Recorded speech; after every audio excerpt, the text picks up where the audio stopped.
जल जीवन मिशन। सभी पदाधिकारियों को अभिनंदन करते हुए गांव गोमला के सभी जनता जनार्दन को मोहित कुमार जन स्वास्थ्य अभियांत्रिकी विभाग की तरफ से प्रणाम।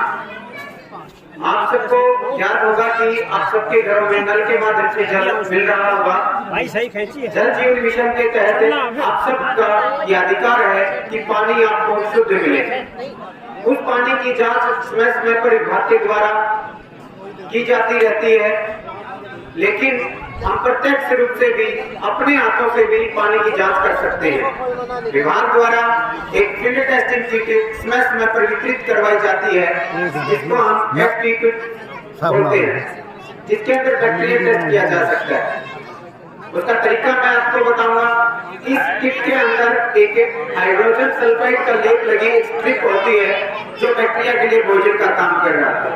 ग्रामवासियों, जब आपके घर पे नल आ रहा हो, उस समय आप 5 मिनट तक वो नल जब चल ले, उसके बाद साफ हाथों से इस शीशी को खोलकर, इस सैंपल को खोल करके भरकर रूम टेम्परेचर पर छाया में हम रख देंगे।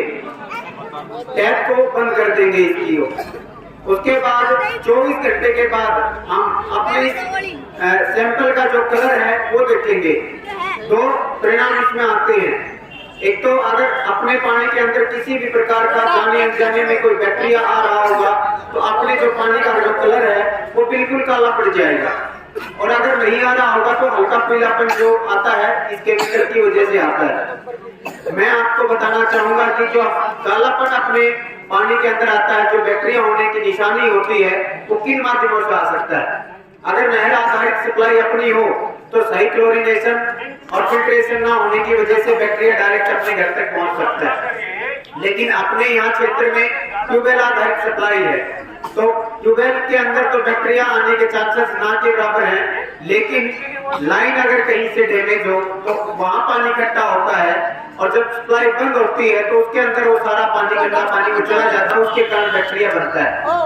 दूसरा, अपने सबने घरों के आसपास जैसे फर्मे या होदी इस प्रकार के हमने बना रखे हैं, वो पाइप सीधे हम उनके अंदर डाल देते हैं, लेकिन जब सप्लाई बंद होती है तो वैक्यूम बन जाता है और सारा जो गंदा पानी 5-7 दिन का जो पानी रुका हुआ होता है वो सारा फिर सप्लाई में चला जाता है। और अगले दिन सप्लाई जब चालू की जाती है तो अपने घरों तक वो गंदा पानी मिट्टी तक पहुंच जाता है। इसके अलावा गांव में बहुत सारे घरों में हमने सर्वे और विजिट के दौरान देखा है कि लेटे हुए नल मिलते हैं, जो हमारे लिए ही पूरे समाज और पूरे गांव के लिए खतरनाक साबित होते हैं। उनके आसपास जब पानी सप्लाई चलती है तो आसपास पानी इकट्ठा होता है और बहुत सारा बैक्टीरिया खुले नल के अंदर वापिस ही चला जाता है।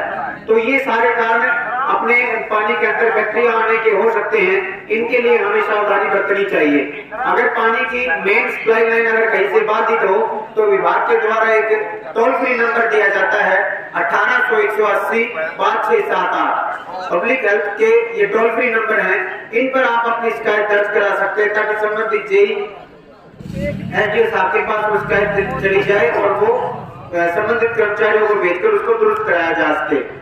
आप सबने मेरी बात को ध्यानपूर्वक सुना होगा। फिर भी अगर किसी को इस संबंधित कोई जानकारी लेनी हो तो मैं अभी स्टॉल पर ही बैठा हुआ हूँ, आप अपनी जानकारी पूरी कर सकते हैं। धन्यवाद।